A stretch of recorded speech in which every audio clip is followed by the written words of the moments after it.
Hello and welcome. My name is Anna Palmer. I'm co-author of the Politico Playbook and editorial director of Women Rule at Politico. At Women Rule, we seek to create opportunities for women to advance their leadership skills, knowledge, and network. We hold networking events across the country and 2 summits in DC and Brussels and have a weekly newsletter. So I was very excited when they asked me to moderate this conversation, Women in Government, Creating More Pathways to Leadership. And we have wonderful panelists this morning. I'm joined by Transportation Secretary Elaine Chao. We have Undersecretary at the Department of Commerce, Deputy Secretary at the Commerce Department. Thank you. She's Karen Dunn Kelly. She's promoting women already. Exactly. Michelle Flournoy, co-founder and managing partner at West Exec Advisors and former Undersecretary for Defense Policy. And we have former California Congresswoman Jane Harman, who now leads the Wilson Center. So thank you all so much for joining me. Thank you. So we're here to discuss women in government. 2018, as we are all aware, was a historic year for the number of women who ran for Congress. And now we have a majority of Americans who believe they would like to see more women in top leadership positions, not just in elected office, but also in kind of career official positions as well.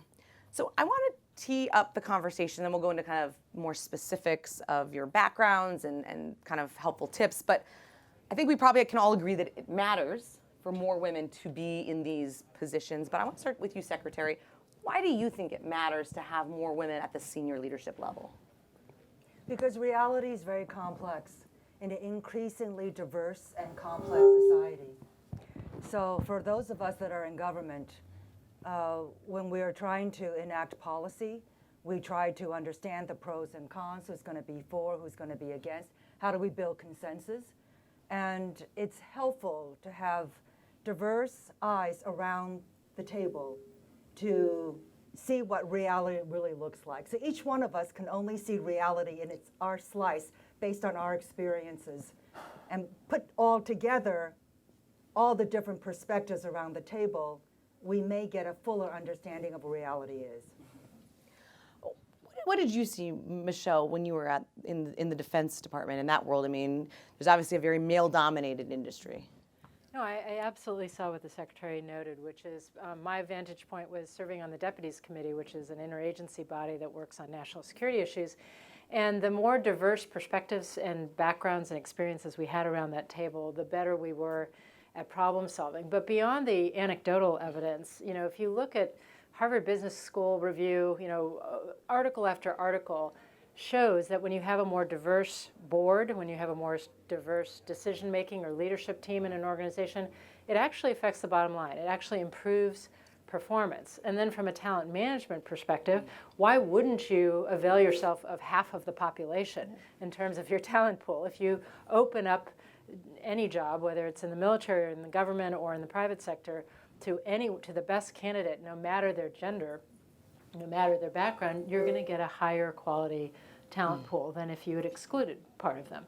I think in the national security space, the last thing I'd say is, there's almost a moral dimension to this too, that we want a national security cadre that looks like America as a democracy. I want to ask you, Karen Dunn Kelly, about this at the Commerce. You guys measure so many economic indicators. What have you seen in your time in government? You come from the private sector, with the importance of women at the leadership table and kind of the economic power of women. So thanks for asking that. And when I think about it at the Commerce Department, first of all, I will tell you that at Commerce, many, many people are leaders. The people that are acting CIOs and CFOs and others are women. So we have many, many women around the table. And in fact, you wouldn't go into a room of commerce where I don't think it would be a pretty diverse look. But you're right, we do measure a lot of things. So one of the measures, I'll give you 2 measurements that I think are important today. One of the things is the SES group, which is the senior executive staff at Commerce. Actually, we have put many things in place looking at it and working with our diversity and inclusion officers to see if we could increase those numbers, and those are actually in this administration up 2 percentage points, which is a big deal, if you will. The other thing, I think, just because we released the GDP and personal consumption, if you look at what the Trump administration has done in terms of a very proactive environment for women. Women actually entered the workforce at a 58% rate versus men over the last several years. 49.8% of the workforce is now women. And so their unemployment is as low as it's been since the 50s. So I will tell you, it is also an environment that, because we measure it, we're very happy to say is a good place for women in the workforce today. Well, one place where the women in the workforce got some big bumps, Congresswoman Harman, was the House. You were part of the first year of the woman in 1992. Right. You've seen kind of the impact of women in Congress, in leadership. Tell us a little bit about what you've seen, what you've noticed. Well, let me first say what a great service Politico offers. It's the first blog I read in the day, and I don't think it's fake news. At least it's not fake news to me, so thank you for what you do. Michelle and I were the local public school kids from here. She went to Beverly High, which is a couple blocks from here, and I went to Uni High. And back in the day, I don't think either one of us would have imagined having the opportunities that we have. But Michelle is right that women are more than 50% of the talent pool, so why shouldn't we be in 50% at least of the jobs? And by the way, the Wilson Center, which is one of the 2 living memorials to presidents, is 54% female. And I'm the first female president and CEO, and very proud of that. And it was a very good excuse to leave Congress, which is what you're asking me about, which has many more women in it, but I can't say yet that it works the way it should. And that's a tragedy. I was elected in 1992, the year of the woman, when the number of women in the House doubled to 47. And when 2 women senators were elected from California for the first time, Feinstein and Boxer, and everyone knows Feinstein, who I think is magnificent, is still there. She's only 85 years young, so hey, you know. At any rate, this time there are 102 women, upper 80s, Democrats, 13 Republicans. Half of the Democrats are women of color. I mean, it's a sea change in who's in Congress. And the question is now going to be, will Congress function better? At least that's my question. And I hope so. I'm sure you're going to ask me about Nancy Pelosi, so let me just answer that. I knew Nancy. Doing my job for me. Yeah. Well, when I was elected in 92, Nancy Pelosi was a junior member of the House. She became Speaker in 2006 and then was minority leader for a period, and she's back. And I just say Pelosi, too, is a marvel. She has to herd cats. I think that's fair. Certainly not just women, men, cats, too. And it's a diverse caucus, and I think she has pretty good instincts right now and wants the place to function. And that would be, if anyone asked me, well, you asked me, what would I like? I'd like the place to function. There's a majority leader on the Senate side. Somebody here knows him. And he always says he wants to do deals. Well, okay, so let's do deals. Let's figure out the hard problems like infrastructure, reducing the debt. These would be 2 that leap out to me. Figuring out America's way forward as a part of a team of allies. And all of this is hard, and Congress could make a bigger contribution. So I think Nancy Pelosi has her eye on that, and let's hope that she and Mitch McConnell are successful. Well, I want to go back to you, Secretary. You were the 2nd longest serving labor secretary, am I right? 7 years? 8. 8 years, okay. And I'm never going to beat number 1. Yes, yes, I do. Why don't you tell everybody why you're never going to be number 1? The number 1 longest tenure labor secretary is Frances Perkins, and she was with Franklin Delano Roosevelt, who had 4 terms. Yeah. So you did the best you could under the circumstances. You're now leading the transportation department. I want to just talk a little bit about the Trump administration. It has had a hard time keeping women at the most senior level. We've had 3 cabinet members, HHS Secretary Kirstjen Nielsen, Linda McMahon. You just got a good fact checker here. I need it. I'm Asian American. I'm like an H student. I know. I appreciate it. It's good. It keeps me on my toes. We have Small Business Administration head Linda McMahon announcing her exit. UN Ambassador Nikki Haley also departed. There's 3 that remain, including yourself. Talk about why you think that's happened, and are you hopeful that the president will nominate more women to make sure that his cabinet is balanced? Well, as I've said before, it always helps if there are people with different points of view, at the policy table. It just helps to make better policy. I think the departure of these three women do reduce the ranks, but let's see what the president will do next in terms of replacements. What have you done? I know when I was talking to your staff before really this, in terms of, I think particularly at Labor, you had women leading a lot of these very powerful, important positions. How did that come about? A lot of times people don't expect leadership to come in a certain package, and I think that's part of the challenge that we all face. But I think over time, people are beginning to understand, and especially the younger generation, that a leader doesn't have to come in the usual kind of packaging that we're used to seeing 20, 25 years ago. So I think we're making progress. And at the Labor Department, I basically assembled a wonderful team, and 50% of the leadership team were women. And they were managers, leaders of huge departments like Employment Training Administration that handles all the training in the country through public-private partnerships and also through the state and local governments, pension, employer-based pensions, employer-based benefits.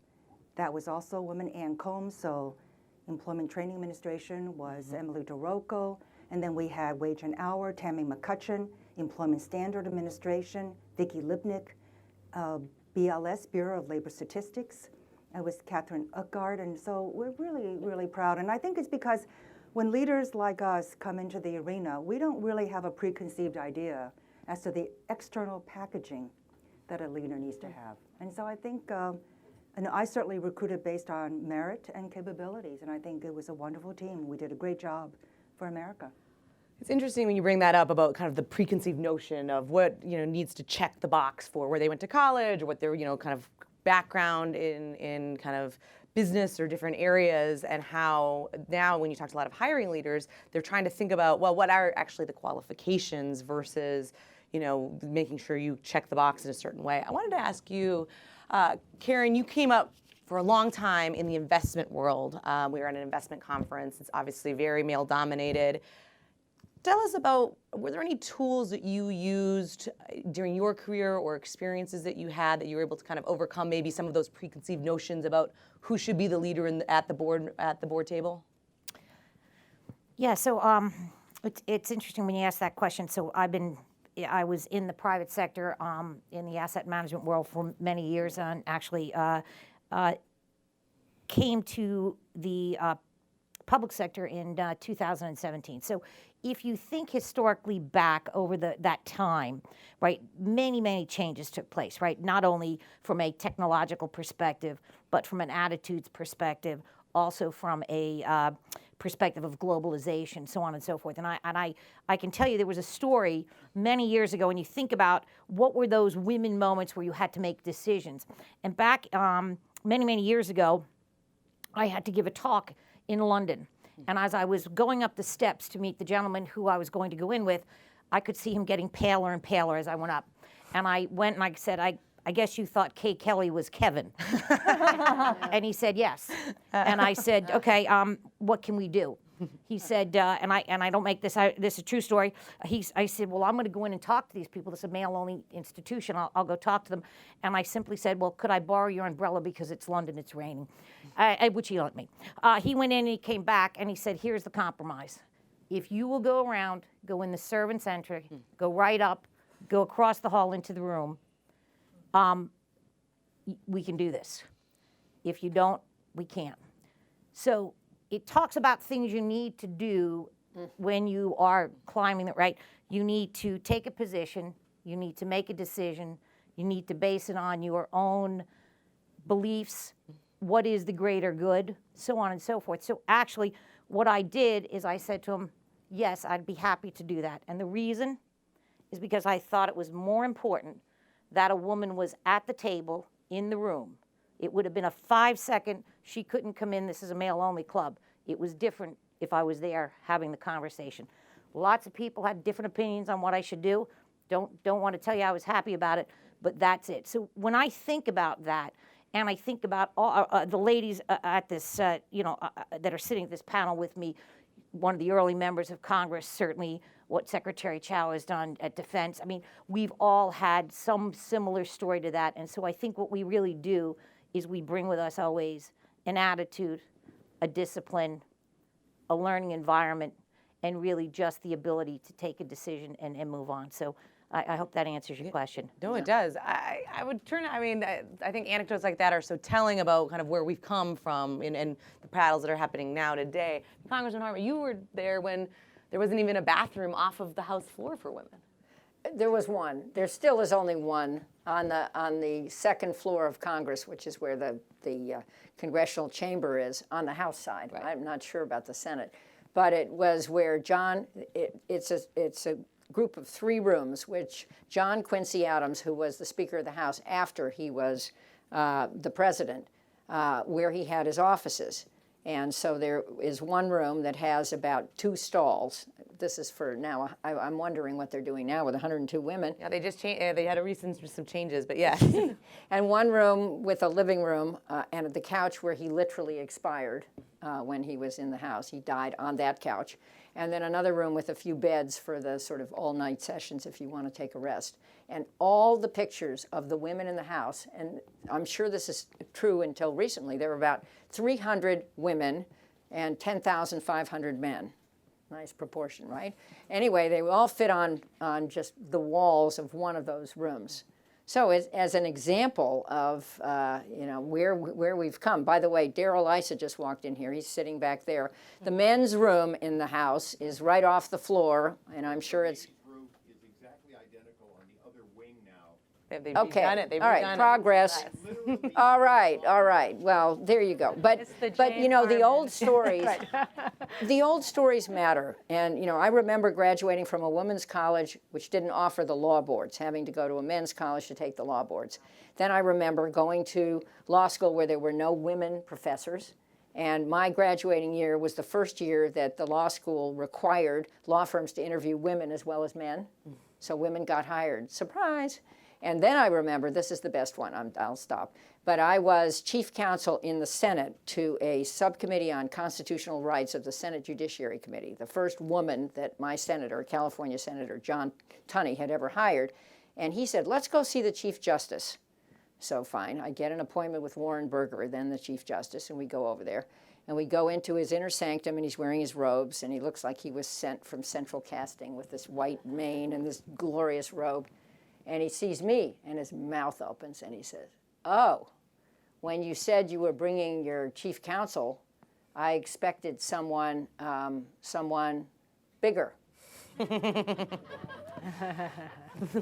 you go. Bashar, I want to talk to you a little bit. We've talked before about kind of the defense industry writ large and working at defense, but about women often aren't the first people to raise their hand. Right? They often have to be asked many times whether they're running for office or on promotions, to put themselves up promotions. When you were there, I remember talking to you a little bit about kind of what you were doing to try to promote, to make sure more women were getting elevated. Yeah.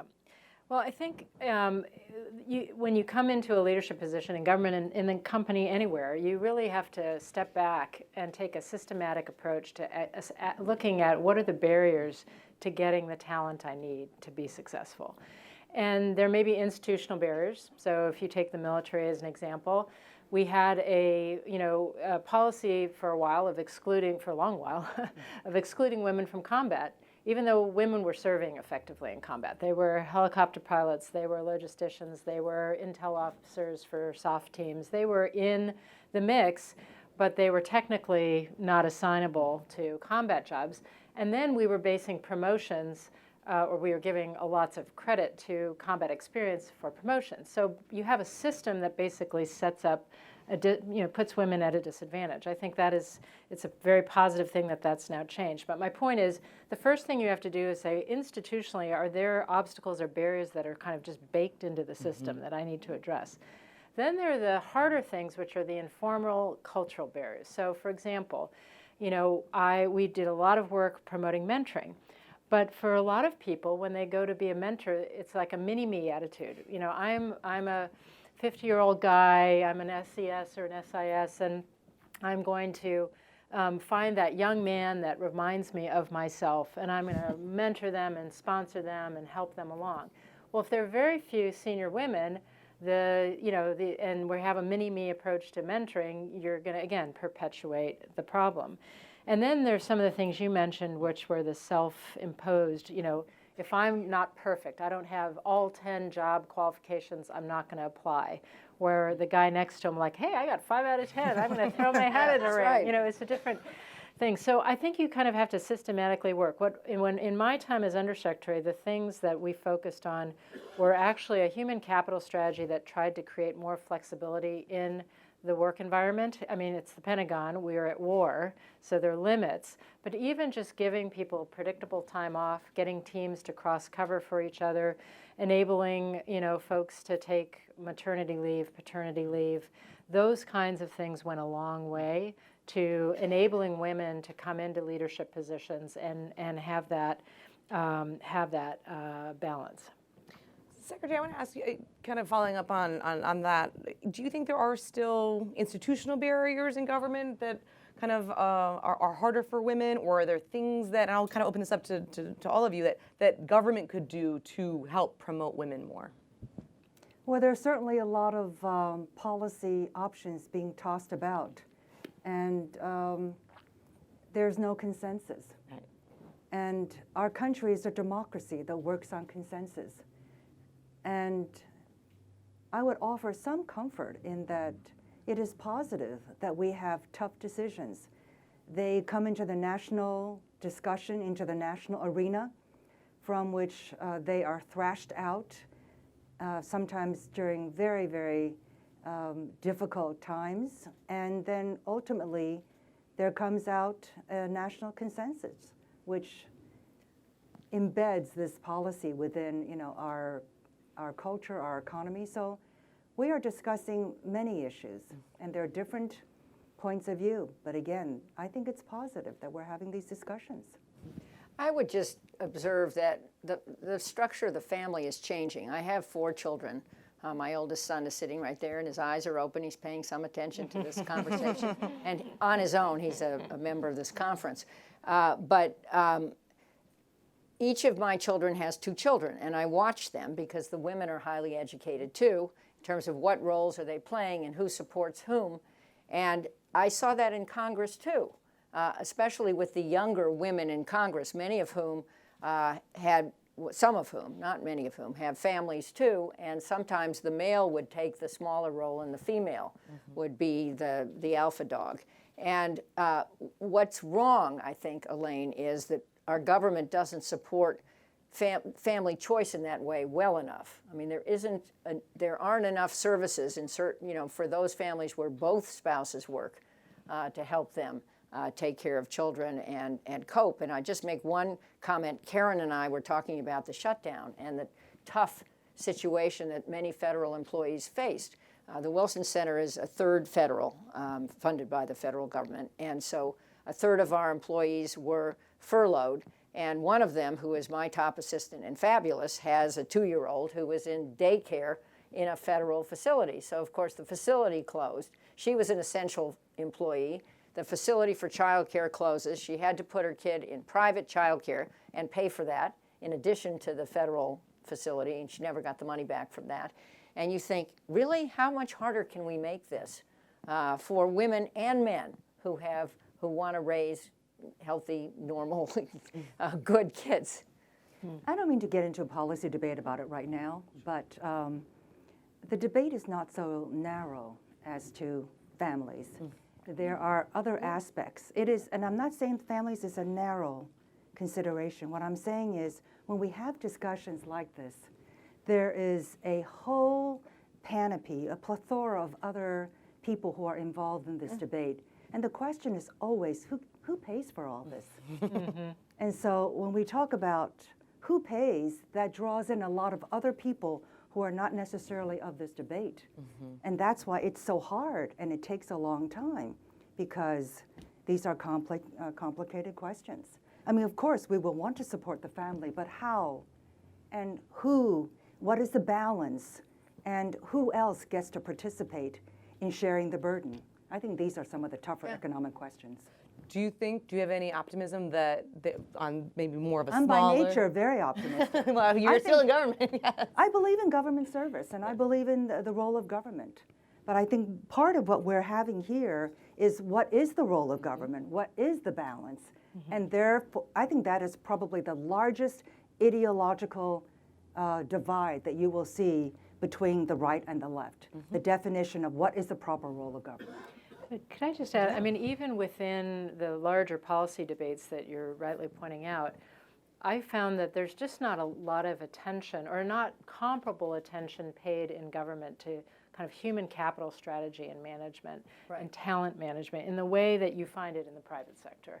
And so even within the existing constraints, you know, if you're able to focus on building, you know, consciously building and training and developing a talent pipeline, making sure that that pipeline is diverse, there's a lot that you can do even within current constraints that we're not doing. So I would say start by doing the maximum that we can do within the current policy constraints, and then yes, let's have those debates and try to make some progress Absolutely. forward. I mean, just give me one. Yeah. I agree with you. So the Republican and Democrat debate on this is Republicans believe in comp time, and they have different ways of addressing the issue of how do we help families, and so that's what I'm saying. They're different solutions, and and they're hard. I don't think Governing it's- is hard. I don't think Policy it's- making is hard.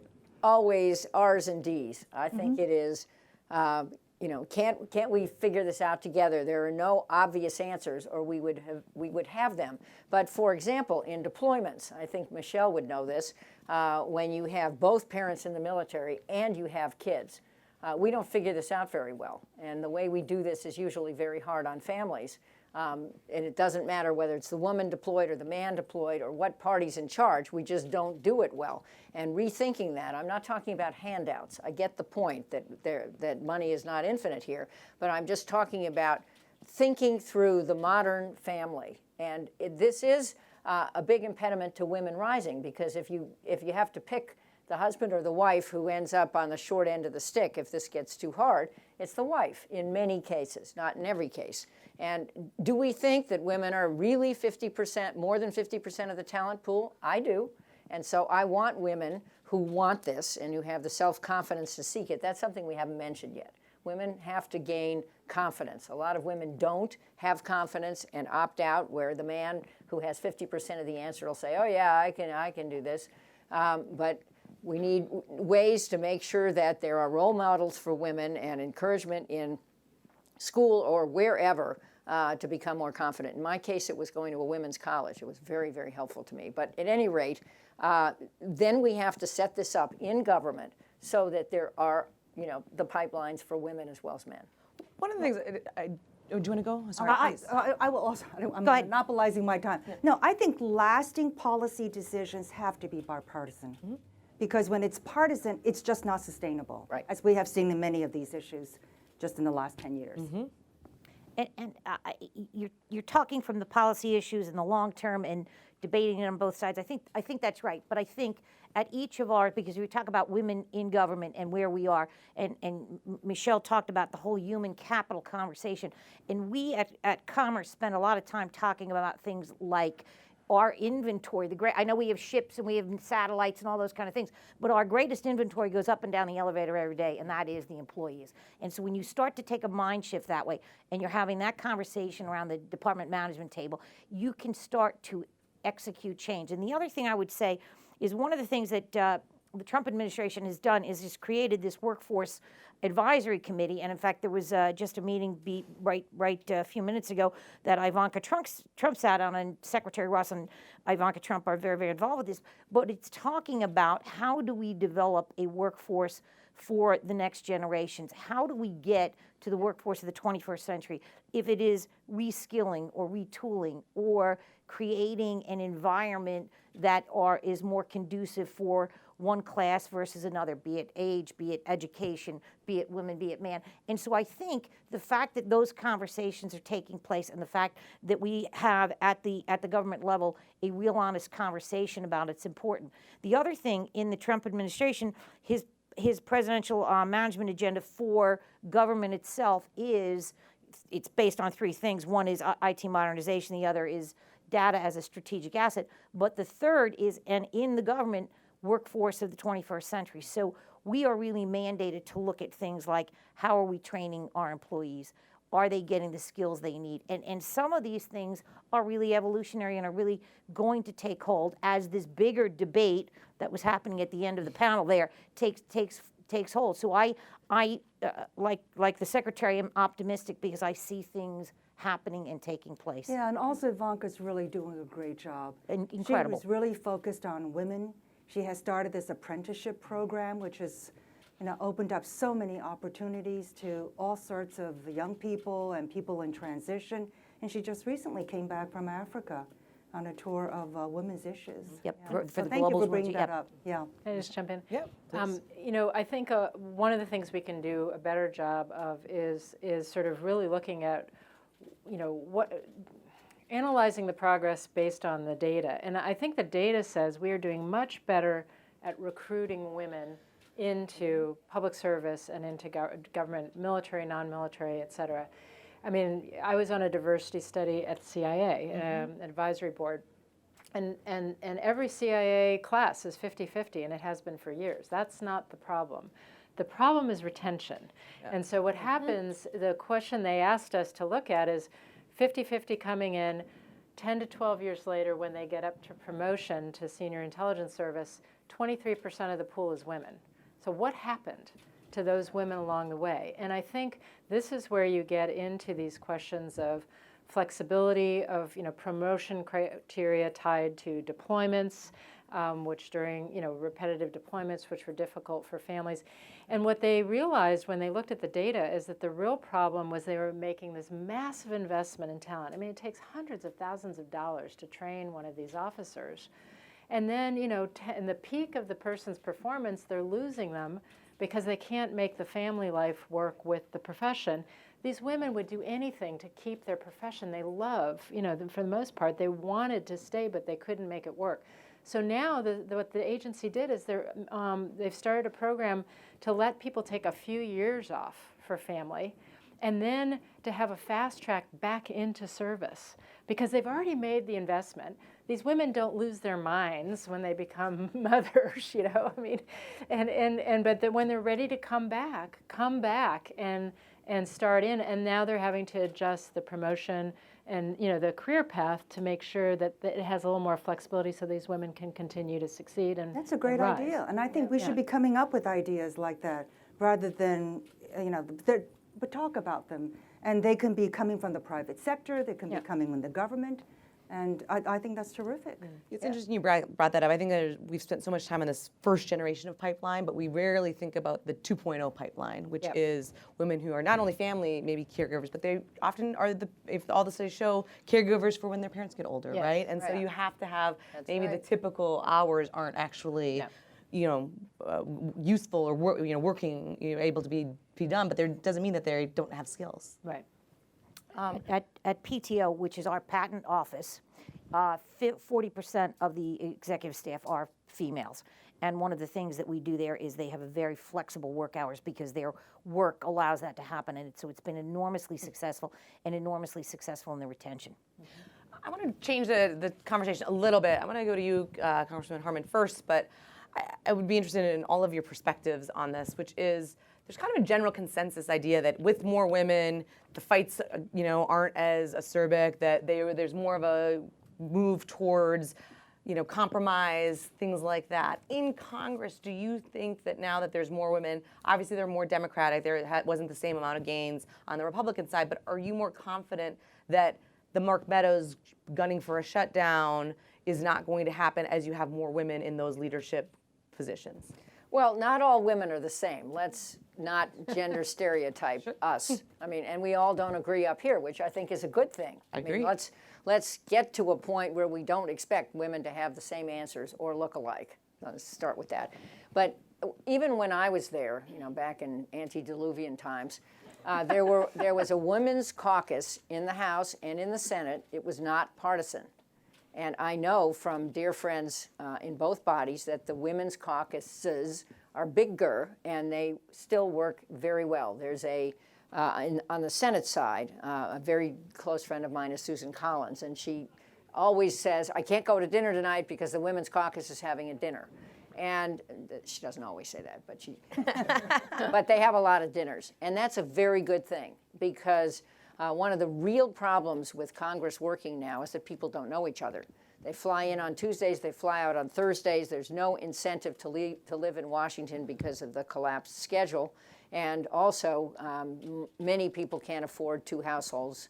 And so some literally still sleep in their offices on the House side. That sounds so horrible, I can barely stand it.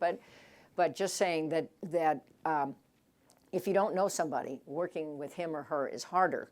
And by the way, the really sad story on top of that sad story is that the staff doesn't know each other anymore either. We at the Wilson Center on Friday afternoons now have school for Hill staff. We teach foreign policy, we teach cyber, and we teach artificial intelligence, 3 different schools. They're 6-week semesters. And what we learn, 50 kids, they're not all kids, 50 people in a class, bipartisan, bicameral, they don't know each other either coming in, and they live in Washington full time, and they still don't know each other. So it just creates impediments, and women do a better job, I would say this. Again, we're all not the same, but do a better job of wanting to come together and sitting at the, metaphorical kitchen table and trying to solve problems. Do you have any thoughts, Secretary? Your question is a rhetorical one, isn't it? Given that some of the new female members of the incoming freshman class are among the most vociferous and I'll leave it at that, vociferous.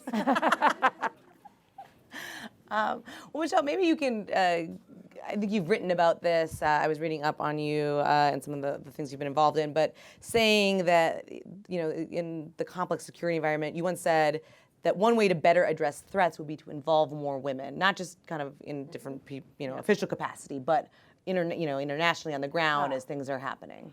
Well, so that comment was based on some great academic research that I did not do, but others did, that have looked at the degree to which women are at the table in peace negotiations and correlated that, actually developed causation between that and the sustainability and the endurance of those, the outcomes of those negotiations. So, and that just kind of makes sense, that if you get buy-in from a community about the details of a peace plan, it's much more likely to last. But what I thought you were going to ask me, what I did see is, again, I think it's not just based on gender, but I really saw tremendous value in having diversity of experience, background, perspective at the table when we grappling with really hard national security problems. Just because people would come at things with an orthogonal perspective, and somebody would ask a question, and the whole group would go, "Oh, I would never have thought about, but that you're right. We should ask that, and we should grapple with that." So I just think it contributes in that way. I agree with Jane that not all women are the same, but I think given the way that women are most women are socialized, I do think women are taught very early to work horizontally as well as vertically in a hierarchy. And so you do find more developed, not always, and you find plenty of men with these skills as well. But you often find women have developed very good coalition building skills to work across networks. That's in my experience anyway. Do you have any thoughts?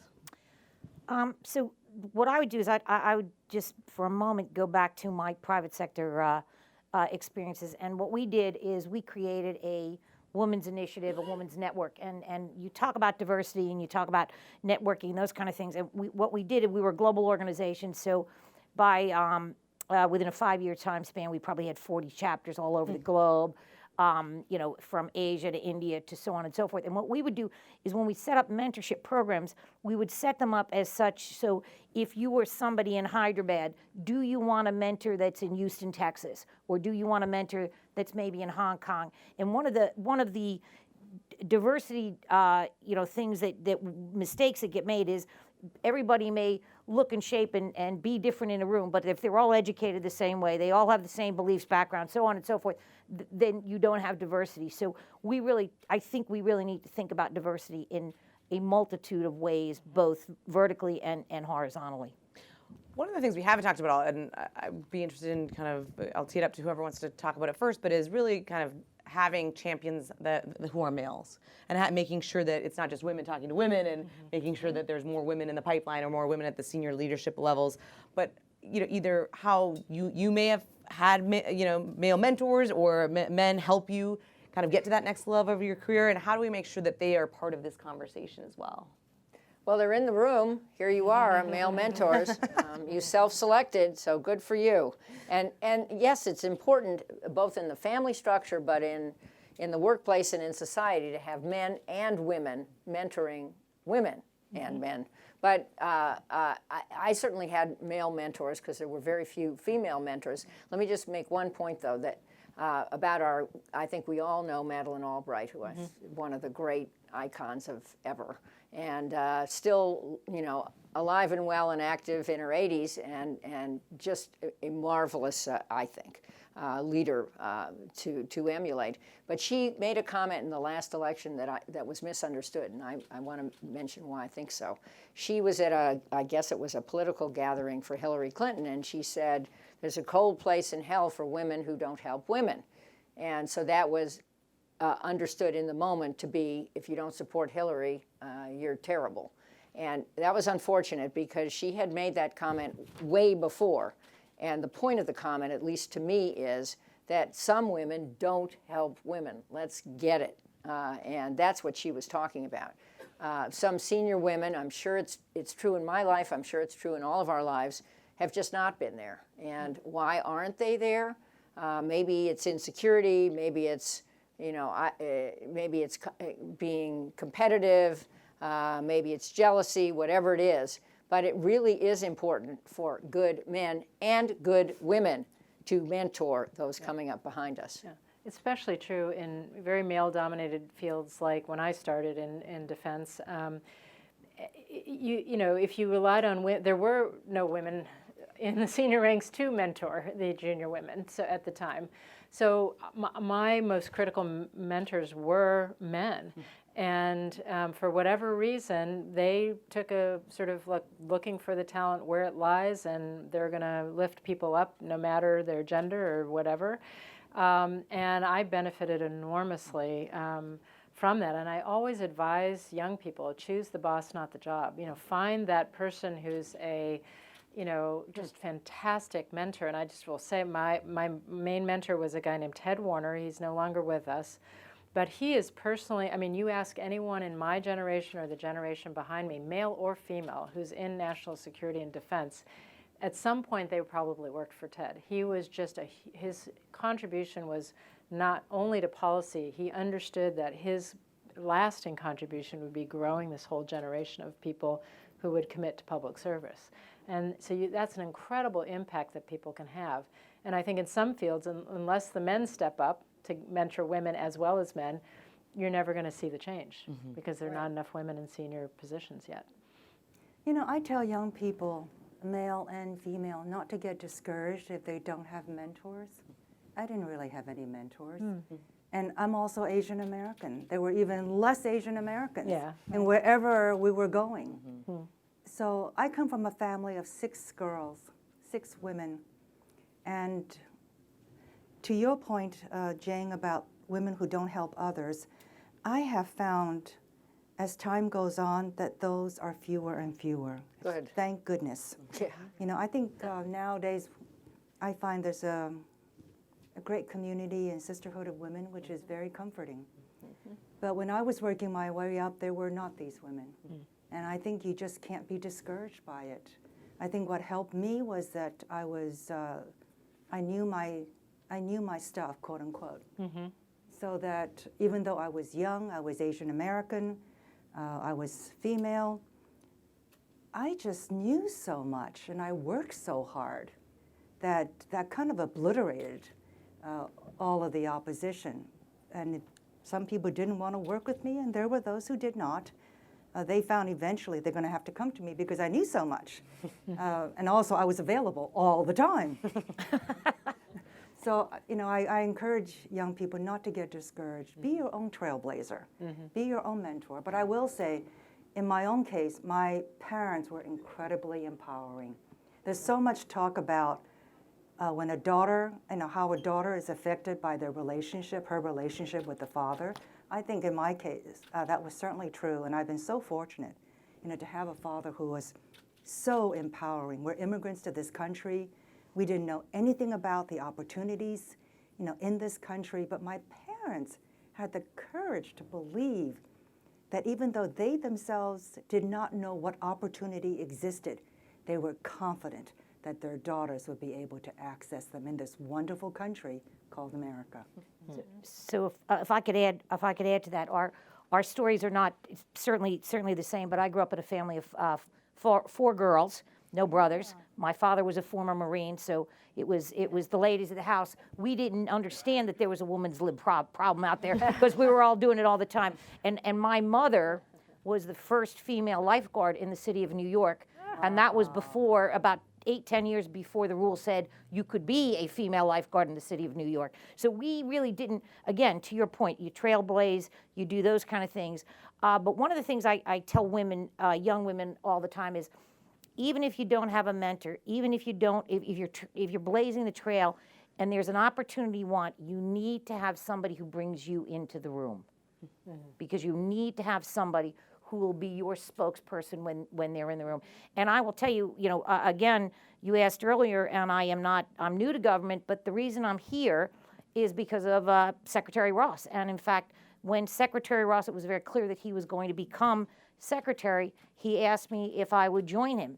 And now he is the same man, when we started the Women's Network, called me and said, congratulations on starting this, and I've got some women who I could offer for you that would be great there. So you take somebody like a Secretary Ross who is forward thinking and really gets it, and you can be amazed at what kind of things happen.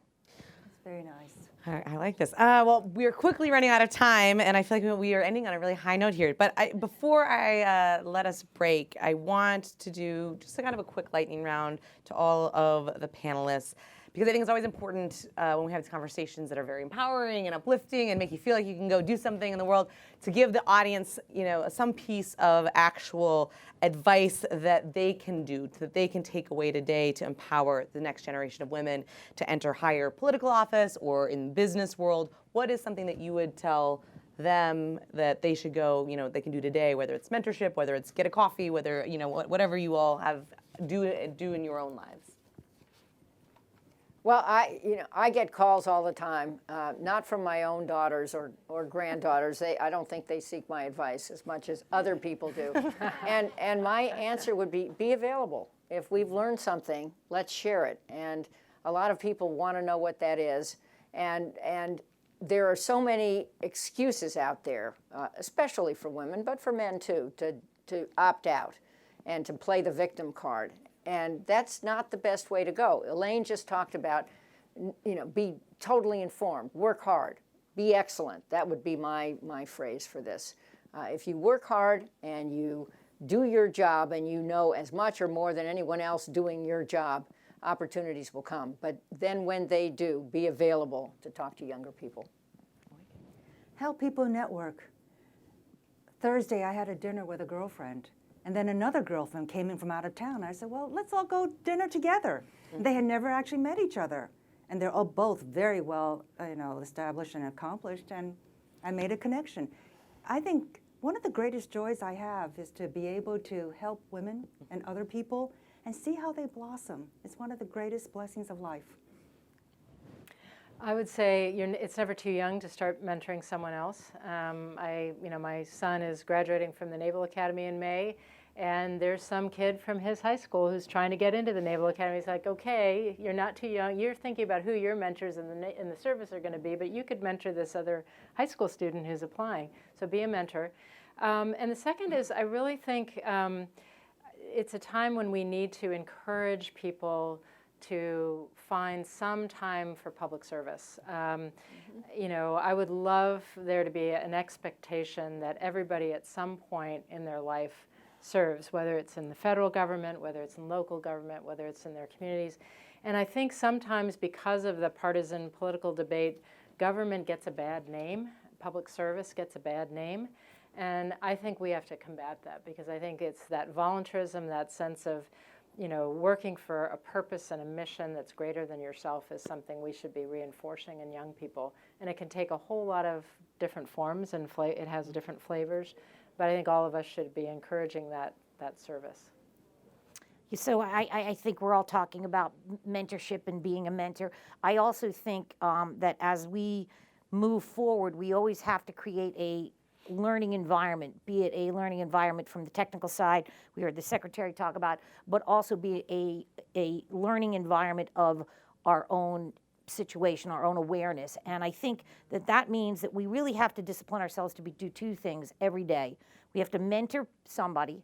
There'll be a meeting, there'll be a moment, a small opportunity that you can mentor somebody, but we also have to remember to be mentees every day, because there is so much we need to learn about how we are evolving as a workforce, as women in business, as a government. And so I think those two things. And to your point of government service, I'm only embarrassed that it took me so many years to get to this side, because it is truly humbling and an honor to serve. But one of the things that we've started to do at Commerce is we bring in universities that might be down for their October break or whatever, and we talk to them and we talk about, what is it that you're studying? What do you like to do? And here's how you can do it in public service. So I think that education also will help us to get the best and the brightest into the government. All right. Well, I want to thank all of you for taking the time. And we need to thank Anna. Yay! All right. Enjoy the rest of your conference. Thank you. Thank you.